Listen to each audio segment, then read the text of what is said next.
remembers. The pain never stops.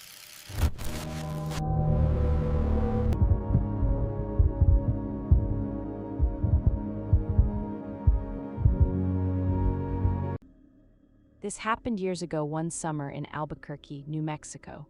I was about 13 or 14, and my sister and my best friend were 15 and 16. It's still one of the most terrifying moments of my life. New Mexico summers are brutally hot and, for kids, often painfully dull. As teenage girls, we got creative finding ways to entertain ourselves, and sometimes they were the kind of ideas you look back on and cringe. My neighborhood was one of the nicer parts of Albuquerque, but it bordered the ghetto. It had never really been an issue, and we'd been raised to stay alert. Because of that, my mom didn't mind us roaming the neighborhood late at night. One night around 10 or 11, we decided to walk about 5 blocks to an elementary school and run through the sprinklers. We'd done it plenty of times and didn't feel in danger. The schoolyard was ringed by houses and poorly lit after hours, which stupidly made it feel like the perfect place to take our clothes off so we could sprint through the water. Yes, I know, idiotic. While we were messing around, we noticed a hooded figure standing in the farthest, darkest corner of the yard.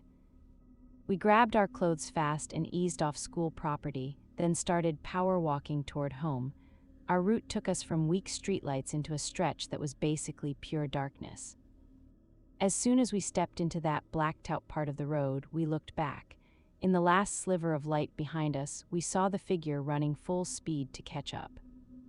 We bolted not to my house but to another friend's place closer by. She was out of town, but her sister was home throwing a party. We burst inside, practically in tears.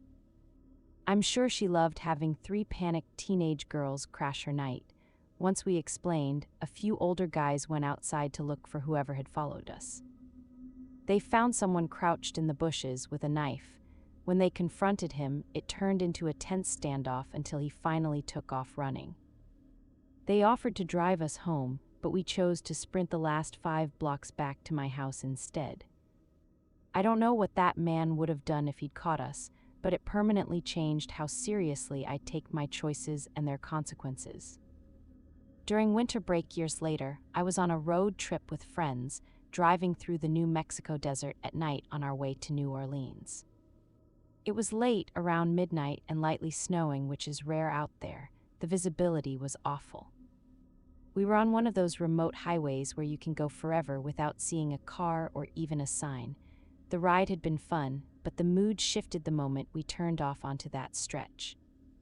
A few years earlier, we'd all seen The Hills Have Eyes, the movie about deformed cannibals living in the New Mexico desert, and it had stuck with us. We were all from Santa Barbara, not desert people, and being out there at night already felt wrong. I can't remember exactly why we left the interstate, maybe to bypass an accident snarling traffic, but we ended up on back roads. That's when someone in the car pointed out something on the shoulder, a figure kneeling just off the pavement. At first we assumed it was someone stranded or hurt, but as we slowed to look, the whole thing felt off.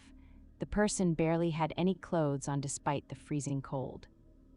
They weren't waving, didn't move at all, just knelt rigidly, facing away. I wondered if it was someone in shock after a crash, so I told my friend to stop. She did, then reversed until we were level with the crouched figure. "Hey, are you okay?" I called. When it turned its head, all of us went silent. The best description I have is that his face looked like it had been ripped off and healed over. No lips, no nose, just crooked teeth and an open nasal cavity that made him look skull-like. But the worst part was his eyes. I only saw them for a second, but it looked like he didn't have eyelids, just dry, bulging eyes staring straight at us. I don't mean to sound cruel, but seeing a severely deformed man like that in the dead of night, alone in the New Mexico desert, was pure horror. My friend hit the gas and we tore out of there. None of us could explain it. My logical guess is that he was a burn victim wandering around, but part of me still wonders if we saw a ghost, someone who died in a wreck on that highway. Either way, it remains one of the most unsettling things I've ever experienced. I lived in New Mexico for several years before moving to the Midwest. My friend Amy and I, both women, spent a lot of time exploring the far corners of the land of enchantment. Abandoned ghost towns, empty desert roads, that strange quiet beauty you only get out there. In March of 2010, we were driving from Ruidoso to Albuquerque and chose a back road instead of the direct route. One leg put us on NM 55, a highway cutting through a huge, isolated part of the state. We used to love roads like that until that day. That region is flat and barren with miles of sand and rock between towns. We were heading north when we saw a white pickup ahead of us, traveling the same direction. Without warning, the driver swung his truck sideways and stopped across the highway, blocking both lanes. We were about a mile out. As we got closer, a cold unease crept in. There was no obvious reason for him to do it, and we were the only other vehicle out there. We started debating whether we should turn around rather than be forced to stop. When we were about half a mile away, he pulled over to the opposite shoulder. His truck still faced north, the same way we were going. We tried to calm ourselves down. Maybe he was a rancher. Maybe he was checking something on his land. As we passed, two things stood out immediately. There was only one person in the truck, a middle-aged man, and he never took his eyes off us. And he was talking into a walkie-talkie. Seconds after we went by, he pulled back onto the highway and started following. He didn't tailgate exactly. He'd close to maybe 40 feet, then fall back, then close again. The longer it went on, the more nervous we got. It hit me how alone we were. There'd been no other traffic, and we hadn't told anyone about our fun detour. We checked our phones, no signal, which is normal in remote New Mexico, but suddenly it felt like a nightmare. Amy drove faster while I flipped through the map, desperate for a route with more traffic. There wasn't one, no side roads. We had to stay on that highway to reach the next town, Monterey. Turning back didn't feel safe either. After a few minutes, another pickup appeared coming toward us, crawling maybe 20 mph. It was old and beat up, while the white truck behind us looked newer. Amy had us at 75 mph, which wasn't like us at all, and we blew past the old pickup. As we passed, we saw another middle-aged man driving, and he was also speaking into a walkie-talkie. Once the white truck passed him, the old truck made a U-turn. Watching it happen, we saw the man in the white pickup talk into his walkie-talkie again. There was no question they were together and they were coordinating. For the first and only time in my life, I felt truly hunted. They stayed right behind us. We scanned the road for debris, convinced the second truck had set something up, something to disable our vehicle. We even discussed driving into the fields. We were in an SUV, but it was clearly their territory, and the thought of going off-road and getting cornered felt worse than staying on the highway, so we stayed on the pavement. The white truck closed in until it was practically on our bumper. The second truck tucked in behind him, and all three vehicles tore down that empty stretch. The white pickup began edging closer, making it obvious he was trying to bump us. I watched, helpless, as he came within inches of our rear bumper. Amy floored it 80 mph, then 90. The road was flat and empty, but one mistake at that speed would have been catastrophic. We refused to slow down. Then the white truck swung into the opposite lane and started gaining. We assumed he wanted to pass and cut in front of us. With the other truck behind, we'd be boxed in, trapped. We stared at the rocky desert on both sides, trying to judge whether we could off-road it and survive. As we crested a small rise, we saw a sign for Salinas Pueblo Mission's National Monument, pointing to a road on the left. At that exact moment, a blue pickup pulled out from that road onto the highway in front of us. As we came up behind it, we saw the license plate, U.S. Park Service. Amy and I looked at each other, then glanced back. Both trucks behind us made U-turns and headed the other way. We followed the blue truck to Mountaineer, then continued on to Albuquerque. I don't know what those men planned, but it wasn't anything good. Something was deeply wrong out there. When I got home, I called the state police. They told me they'd keep an eye on the area. That stretch is near Bella, New Mexico, where Tara Calico was abducted, and about 100 miles from Elephant, but where David Parker Ray kept his secret torture laboratory. We didn't connect all of that until later. And even though David Parker Ray died around the same time this happened, people believe there are others like him. Whoever took Tara was never caught. Maybe we'd crossed into meth lab territory, but this was an actual highway, not some hidden country track, which makes that explanation feel less convincing.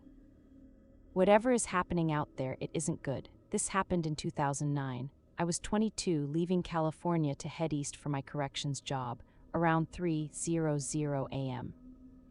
On a Sunday, I was driving US Route 50 through Nevada, the loneliest highway. They don't call it that as a joke. I hadn't seen another car for at least 30 minutes. I was getting drowsy, but not enough to pull over. Then I spotted a car broken down on the shoulder and a woman standing beside it. I slowed and approached carefully, rolling my window down only a crack. Something about her felt wrong. I couldn't name it, but looking back, it was my instincts screaming while I tried to rationalize the red flags away. I asked if she needed me to call a tow truck or AAA. Instead of answering, she immediately tried to open my door. I told her I wasn't comfortable letting her in, but I'd stay until help arrived. Her face snapped into rage and she started tearing into me. "You're a big guy, what am I going to do to you? This is where I see it clearly now." I unlocked the door because she was right in a physical sense. She was maybe 52, I'm over 6 feet, and I had at least 100 pounds on her. She looked around 90 pounds, tops. She climbed in. I asked who I could call for her. I had an old BlackBerry slide phone back then. She said she'd rather I just drive her to the next town. That's when the dread really hit. She avoided my eyes and started digging around in her purse. When I brought up calling again, she got aggressive, insisting I drive her instead. While I was trying to figure out how to unfuck the situation, I missed the man, either hiding in or near her car. I didn't see him until he was almost at my driver's door and I caught movement in my rearview mirror. Fight or flight took over. I threw the car into drive and punched it just as the reached for my door. As I sped off, I heard a sharp ping, then my rearview mirror shattered. He was shooting at me. Adrenaline carried me near 90 mph. The woman realized, through whatever drugged stupor she was in, that her plan had failed. She started hitting me, screaming for me to stop and let her out. Once I'd put enough distance between us and the shooter, I pulled over and demanded she get the out. She reached for her oversized purse and I lost it. Shaking with adrenaline, I leaned over, opened the passenger door, and basically shoved her out. I tried to grab the purse in case she was going for a weapon, but she held on to it, though she dumped half its contents onto my passenger seat in the struggle. I took off with the passenger door still open, then slammed it shut and locked it once I was far enough away. I drove like I wasn't even in my body. Later that morning, I pulled into a Denny's, and only then did it sink in how close I'd come to dying. That's when I really looked at what she'd spilled: filthy wadded napkins, a few tubes of lipstick, and drug paraphernalia. I considered calling the cops or finding highway patrol, but I panicked. I wanted to be a cop someday, and if I got caught with that stuff, I knew it could ruin everything. I didn't trust that anyone would believe it wasn't mine. I bagged it up and threw it away. Then I noticed a police car at the gas station across from Denny's and told the officer what happened. He basically tore into me for stopping and letting her in. He said he'd look into it, but I doubt he did. I never replaced that mirror. I sold the car later anyway, since where I live now I don't need one. To this day, I hesitate before stopping to help stranded motorists, especially on desert roads. It's too easy for it to be a setup. I'm a woman, and this happened more than 25 years ago when I was 16. Back then, I lived with my mom and stepfather in a remote area about 70 miles west of Las Vegas, Nevada. I'd gone to visit friends and for the first time ever was allowed to drive myself. The night was normal, movies, hanging out until it was time to head home. My curfew was 10 p.m. and the rule was clear. If I was going to be late for any reason, I had to find a pay phone and call. So there I was, driving my old '71 Chevy pickup through the Mojave with the whole world dark around me. No streetlights, no houses, just headlights cutting through night. At the first 2 stop signs, I saw an older sedan sitting in the road with hazard lights flashing. old cars weren't unusual out there. I pulled up behind and waited. A man in his 30s or 40s got out and walked toward me. At first, I didn't feel alarmed. In the desert, helping stranded drivers was common. A breakdown without water can turn deadly fast, and people do stupid things, wander off the highway, get disoriented, die. I rolled down my window as he reached my door. I could smell alcohol on him. I also saw someone else in the passenger seat. This was before cell phones were everywhere, and the nearest pay phone was about a 10-minute drive. I couldn't exactly call in a drunk driver from the roadside. He told me the car had stalled and asked if I could help. I asked if it was stick shift. It was. I suggested push starting it, and he said yes. I agreed to gently push the sedan with my truck while they turned the engine over. For anyone unfamiliar, you can sometimes start a manual this way if the starter or battery is acting up. I didn't want to get out and physically push their car, and I knew my truck could handle it. The push start worked perfectly. They got out, thanked me, and then invited me to hang out and have some fun. I declined. They pulled to the side and I continued on, then they started following me. It was about 9:50 now, and I was running late because I'd stopped to help them. I hadn't left myself much cushion. Now I had two drunk, creepy older men on my tail on a pitch-black road. I tried telling myself I was overreacting, so I turned down a road I knew had a couple of options. Turnoffs that could take me back toward town or loop me toward a gas station with a pay phone. They turned behind me. Shit, I remember thinking. I took another turn, one that dead-ended at a few houses. They followed. I turned again to loop toward the gas station. They stayed on me. At least then I knew it wasn't coincidence. My heart was hammering. I decided to try one risky move to ditch them. I pulled off to the side. They pulled up behind me. I waited until the driver got out and started walking toward my window. Then his friend got out too, coming toward my truck from the other side. I let them get almost to my tailgate, then I stomped the gas. My tires tore into the rocks and kicked up a cloud of sand. With that head start, I flew toward the gas station. The place was deserted, but there was a working pay phone by the pumps. I called home and explained why I was late. I wasn't punished, but my stepdad told me to get home fast. Nothing else happened on the drive back. Looking back, I'm convinced those two drunk idiots wanted to do something to 16-year-old me on my first night driving alone. Some details are fuzzy because this was a long time ago, and it might sound like teenage drama at first, but the way it ends still shocks me.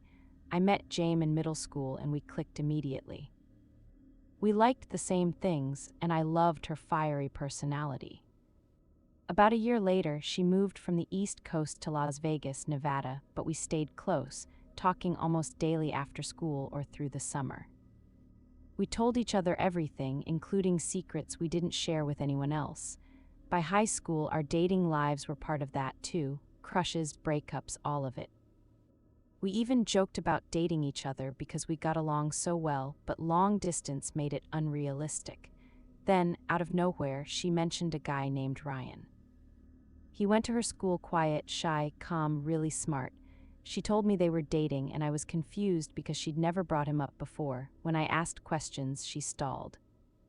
The basic story was that he'd liked her for a long time and finally asked her out, so she said yes. I didn't think much of it. Over time, Ryan was gradually folded into our world. First, he was added to our IM chats, what we used when it was too late to call or when our cell batteries died. He didn't talk much, but when he did, he seemed fine. He popped up more and more. We started doing three-way calls sometimes. He was added as an editor to a Google document where Jame and I wrote collaborative fiction. In the summer of 2009, I saved money to visit Jame in Las Vegas. It was an amazing trip and still vivid in my memory. At that point, Jame and Ryan were on a break, but I met him anyway. He seemed normal, tall, about 2 years older than us, dark hair and eyes, tan skin. We talked briefly, I barely remember about what. After I came home, my contact with Jame faded. I assumed it was school, college prep programs, life. Calls became rare. She stopped logging into chats and went quiet. I was busy too, and I didn't want to pressure her. The next spring, she called me late at night. Something had happened with Ryan. She was crying, panicking, apologizing over and over. I couldn't even understand her at first. It took almost an hour for her to calm down. When she finally could speak, she told me everything from the beginning. About a year earlier, Ryan had walked up to her at school and declared they were dating, even though they'd never talked before. He seemed nice, and she assumed it was a painfully awkward way of asking her out, so she went along with it. She also figured he must have had a crush for a while because he knew a lot about her despite them having different friend circles and no contact. Then he started tightening the leash. He became controlling, especially about her seeing other people. He demanded to come with her whenever she went out with friends, even uninvited. At school, he'd cut into her conversations and insert himself. He insisted they meet in the hall between every class, even if it made her sprint across campus to avoid being late. As he embedded himself in her life, he fixated on her friendship with me. He pushed to be added to our chats. He knew we were close and had once considered dating. He wanted access to what we were writing, which is why she added him to our Google Doc. And even though she hid how much we talked on the phone, he demanded to be included whenever we did. Their break happened because she told him I was coming to visit. He tried to make her tell me not to come, even though the trip had been planned for months. She refused. I met him while I was there by accident, and she was genuinely afraid he might do something to me. After I left, he apologized and tried to make it right. It followed the classic abuse cycle, cruelty, then love bombing until she took him back. Eventually, he pressured her to cut ties with me again. He started inventing lies, claiming I'd said horrible things about him or about her. She didn't believe it, but he wore her down. He checked her phone and computer constantly to see whether she'd contacted me. Finally, she snapped. She told him she was going to call me, tell me everything, leave him, and move in with family back on the East Coast. He responded by shoving her to the floor and nearly breaking her arm. When she cried, he stormed out, but she didn't follow through on leaving. The next day, he called and apologized. He said he'd allow her to call me on Sunday, and to make up for it, he would take her hiking at Red Rock Canyon on Saturday. She cautiously agreed and tried to get through the week. Then Friday night around 8:00 p.m., there was a knock at the door. Police. They asked to speak to Jame and her mom. They told them they'd received a tip from one of Ryan's friends. Ryan was planning to murder Jame. They got a warrant and searched his room and car. They found a detailed suicide note describing a plan to drive her into the Nevada desert, kill her, then kill himself so they could be together forever. They also found several knives in his car. After the police left, Jame called me immediately, told me everything, and apologized for hiding it. She thought she could manage it alone and didn't want me dragged into it. We stayed on the phone all night until we fell asleep. After that, we talked regularly again. Sadly, we've since lost touch, but I still check her Facebook sometimes. She's moved back to the East Coast and seems genuinely happy. Ryan, as far as I know, was committed to a mental health facility and is still there. I don't know the exact charges, but he was declared mentally unfit for trial. James still has a restraining order. It still chills me that it got that close. I talked to him, met him, and he was likely already planning to kill my best friend then. The police never said who tipped them off, but I'm grateful someone did. I can't imagine what would have happened if they hadn't. In the early 90s, when I was 19, my brother and his wife were newly married and living in Baltimore.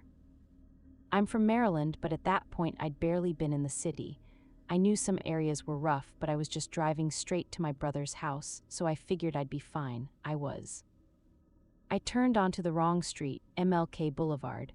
Back then it was lined with boarded-up houses, sketchy bars, and abandoned gas stations. A few men were walking down the middle of the street, drinking from brown paper bags. I knew instantly I'd made a serious mistake. Instead of panicking and getting even more lost, I pulled into an abandoned gas station with a bank of peons and parked about 10 feet away. This was 30 years ago, no cell phones, so I got out to call my brother. He was impatient at first. He knew the city well, and I was trying to keep up and write down directions while he talked. Then I glanced toward my car.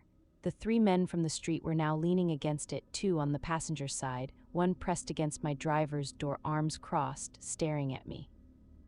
I started silently crying. Thank God I had sunglasses on. My brother heard me sniffle and said, "Why do you sound so upset?" "I'm just giving you directions." I couldn't tell him what was happening, the men were close enough to hear. I finished scribbling directions, shoved the paper in my pocket, and walked back toward my car. The man leaning against my door reached up and wiped a tear from my cheek. Then he said, "Why are you crying, hun? Nothing bad has happened yet." Without thinking, I blurted, "I just shot my boyfriend. The cops are," that was all I managed. All three men ran full sprint in different directions. If that lie hadn't come out of my mouth like it was handed to me, I don't want to imagine what could have happened. I grew up in a quiet, nice neighborhood in Maryland, about 15 minutes from the Washington, D.C. border. We didn't have major crime, mostly petty stuff like theft from unlocked cars. On a cold, overcast Saturday in October of 1993, I was 8. My brother James was 12. We just left his friend's house after playing street hockey and needed to be home around 5:30. His friend lived a couple blocks from the elementary school, and across from the school was a large park. Along that road, a fence ran from the park entrance all the way to the cul-de-sac where we lived. Near a four-way stop, we noticed a white 1990 Toyota Camry sitting there. We didn't think much of it and kept walking toward the school. I was rambling at James about the Washington Redskins and how we could write for an autograph from Art Monk. James was unusually quiet. I asked if he was listening. He said, "Keep talking, act normal and don't look back, okay?" Confused, I whispered, "Okay, what's going on?" He'd been watching the Camry. Now it was creeping behind us. We kept our pace steady. As we neared the school, James put his hand out across my chest, stopping me instantly. He turned and glanced at the driver. I couldn't tell if he was checking the plate or seeing how they'd react if we crossed toward the park. When we stopped, the Camry stopped too. That time I got a clear look. The driver was a brunette woman who looked almost drugged. She didn't blink. She didn't look at us, just stared straight ahead, dead-eyed. The passenger was worse, a redhead with long hair and a furious expression. Honestly, he looked like an evil Carrot Top. Once I understood what was happening, my body went strange, breathing shallow, legs numb. James just said, "Keep walking." The road was eerily empty that day. No other cars, no people. It felt like the whole neighborhood had vanished. It was just us and them. We made it to the next block when the Camry drifted into the other lane, like they were trying to cut us off, corner us, do something. James looked around quickly, then said, "On 3, follow me and run as fast as you can." Before I could answer, he counted, 3, 2, 1. We ran. James shot ahead and I struggled to keep up. The Camry accelerated. James made it across the street, but the car nearly hit me, missing by inches. The Camry turned around and came after us again. James sprinted toward the cul-de-sac. I chased him, realizing he was aiming for another friend's house on that block. We hit the porch and slammed the doorbell, pounding on the door like lunatics. The Camry pulled up. The red-headed passenger got out. The moment he stepped onto the street, my friend's dad opened the door. We threw ourselves inside. Carrot Top jumped back into the Camry and they sped away. My friend's dad ran after the car, yelling, trying to get the license plate. James and I were shaking. Even though our house was only a block away, we called our dad to pick us up. We reported it to the police. They said they'd watch for the vehicle. On Monday, we told the elementary school, but at first they didn't do much to warn people. A week later, they sent a flyer to parents and police started patrolling more. That same week, 3 other reports came in about a white Camry following kids and trying to grab them. One story was even worse than ours, kids hopping fences and cutting through backyards while Carrot Top chased them. Eventually it stopped. No one was arrested. Maybe they moved to another town and tried again. All I know is our neighborhood stayed scared for a long time, and it took a while before anything felt normal.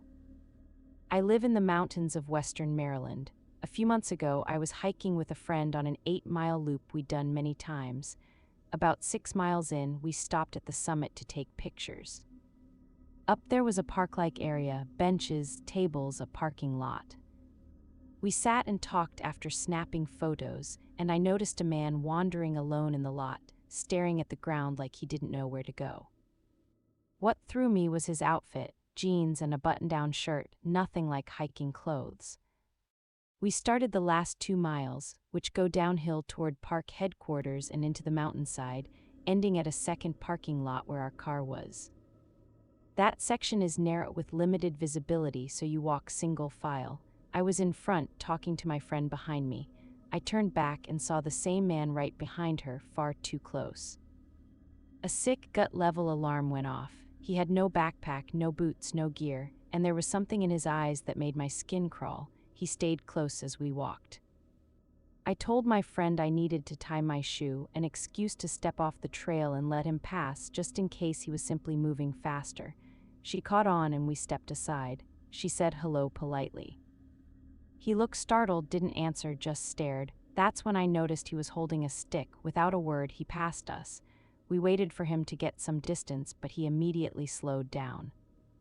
We waited longer until he reached the farthest point we could still see, and then he turned around and looked up at us. We decided we weren't passing him again. We turned around and headed back up toward the summit area. After a few minutes, I glanced back and saw him coming up the trail too. I told my friend to speed up. We hurried back to the first parking area where more people were around and waited, trying to figure out what to do. About 20 minutes passed and he didn't appear. We debated whether he'd continued down the trail and was gone, or whether he'd moved to a more isolated spot to wait for us. Then an older couple came up from the trail, the direction we'd been heading. We asked if they'd seen anyone. They said they'd seen a young man sitting on a rock about halfway down, matching the description of the man who'd followed us. We explained what had happened and started going back and forth about whether he was a real threat. The husband finally cut in. We should call Ranger. He wasn't just sitting there. He had a knife and looked like he was sharpening that stick.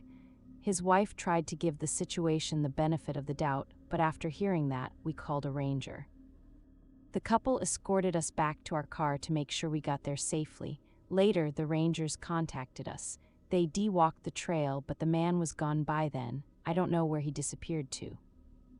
I just know I'm grateful I listened to my instincts. I've followed your channel for a while and noticed you've covered first-hand accounts of murders from the 70s, 80s, and 90s. I think most families have a brush with history like that, some small moment that later turns out to matter.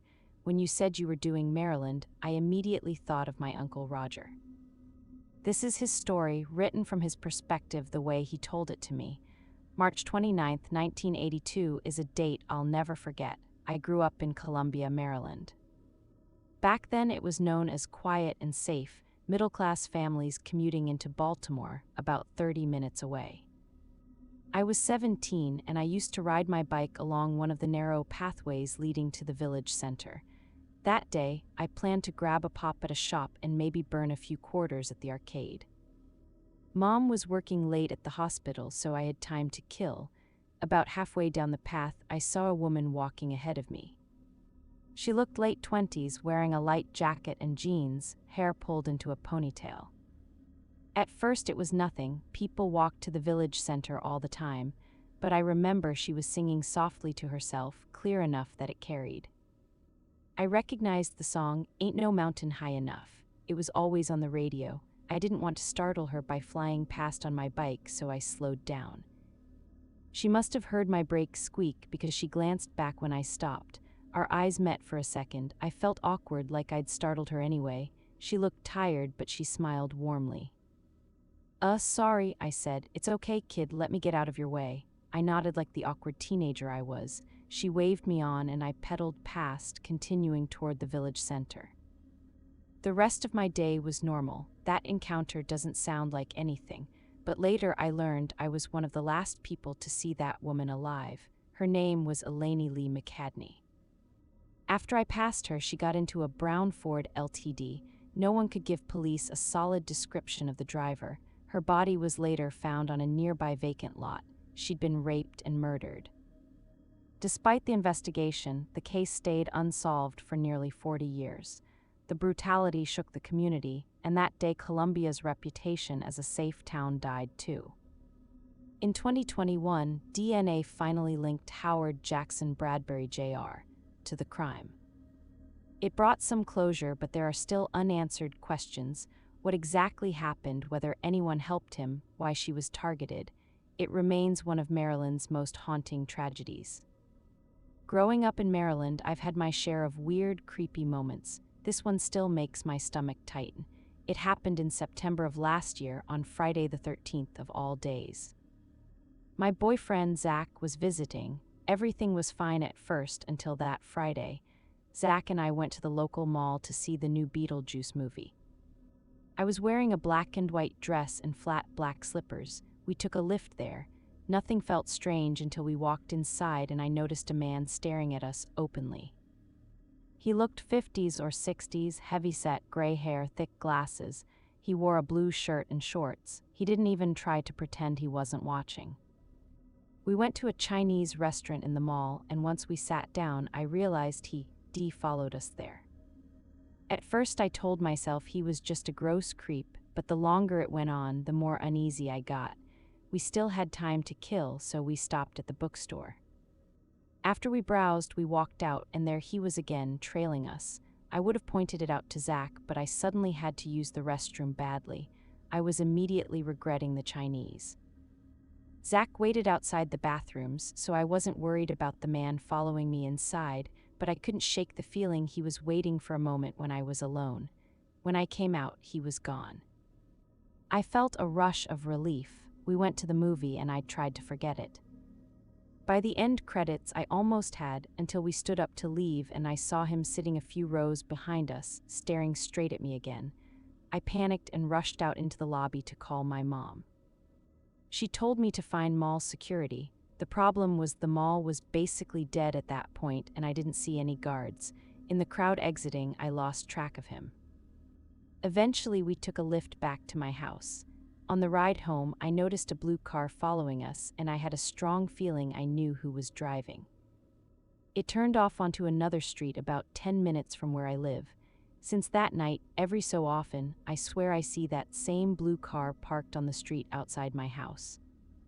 Maybe it's paranoia, but whenever I go out with friends or run errands, I feel watched. I'm sharing this as a warning. Stay aware of your surroundings. Even when you're with someone you trust, you don't know who's paying attention.